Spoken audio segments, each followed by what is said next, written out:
The new classifications came out a week ago, and we saw that Smith Center is now 3A, with their football team making the move next year, along with Nest Dighton dividing up into two 8-man football teams. This past Wednesday, the majority of the high schools had a representative in Salina at the Bicentennial Center for the biannual football scheduling meeting. We were there to show you what goes on behind the scenes, in which only a few people actually get to see how it all comes together. Today, what was happening is 1 week ago we released our football classifications, and schools began to meet and organize and sort of plan their best guess as to where their district groupings might be. And they would start building schedule scenarios, options of if we get assigned in these configurations, we'd use this schedule. If we were put into a different assignment grouping based on geography than what we predicted by the State Activities Office, we'd use this schedule. And so most of them come in here having done some homework and preparation. And then today at 15 minutes after 10, we handed out at this meeting and posted on our website back in Topeka their district assignments. Well, you can't outguess what they do for districts because I think we only had one team right, but we'll be traveling a lot more probably than usual. We have to go west to play a lot of teams. The only team on there that we played is Stockton. Well, our district ended up being kind of what we thought it with Norton and Thomas More Prep and Phillipsburg. So it's a very competitive district, but we're excited we're not traveling too far away for that. But and of course that means those are required games. Those are games they have to play against those opponents. So that's what starts their final schedule building process. So they start with that, then they pick up the games that are with schools in their league as their second round of games. And that may fill up their schedule. They have 9 available regular season dates. If that does not fill up their schedule and they have a vacancy, then they're looking at out of their district and out of their league to fill what we would probably call non-league games. And so when you look out here, it looks like a feeding frenzy of people trying to find one another over who's available on this same date to play a game.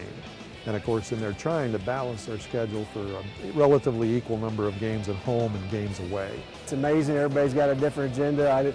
I've never been a stockbroker, but it makes you wonder what New York Stock Exchange is like, because that's what I get the feeling of it as. It's, they hand out the sheet of paper and then it's chaos for the next hour. It's different than we do any other activity because all of the other activities, the postseason doesn't become part of the regular season's schedule. In football, the postseason, which means district games, which truly are postseason games if you think about it, because if you don't win your district or second place in your district, you don't go on to playoffs. So district games are postseason, but they happen during regular season schedule. So that's totally unique in football, and it's just the nature of the sport, that we do it that way. Well, the benefits, and we've done this now for the last 8 years, or 4 scheduling meeting cycles. In previous days, as I explained here before we began, veteran athletic directors and principals and coaches remember the day where we weren't all under the same roof, and it took weeks to accomplish what they finished in less than an hour, most of them today. I had one school tell me our schedule was finalized within 6 minutes because we'd done good homework ahead of time, and we happened to predict, looking at the map, thinking we pretty well know how the state would assign us based on the school sizes and the geography and who would be in our district. So instead of taking 2 or 3 weeks or a month and many phone calls or driving to 2 or 3 different meetings today in different locations across the state, because I'm trying to schedule with some people from this direction and others maybe this direction, we're all going to come under one place, one roof, and be available to help each other fill and figure out our schedules. And it's just been a huge efficiency for our schools. They like it a lot. this is such a great thing that they do. The state has done a great job of getting everybody here together. You know, you can get your schedules done in an hour or so, and being able to see all the other coaches that you build a relationship. So it's been a really good day to get our schedule for the next 2 years. Well, this is the first time I've been here when they did the districts. It's kind of exciting to see how they do it. In fact, it was going a lot quicker than I thought it would, and we were able to get our schedules set pretty quick.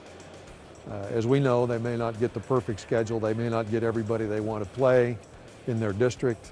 But ultimately, if you're going to be a state champion, you've got to beat everybody in your district to get into the playoffs anyway.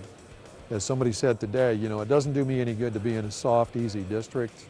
I've got to be good people. At some point, I might as well beat them in the district if I have to beat them sometime. I might as well beat them early as beat them late, you know. So it's an interesting process. It's one that obviously went very well. You can see we've been here less than 2.5 hours and virtually done. And then 2 years from today on this virtually same spot, we'll be doing it again for the next 2-year cycle. So it's an exciting process. It's a big process.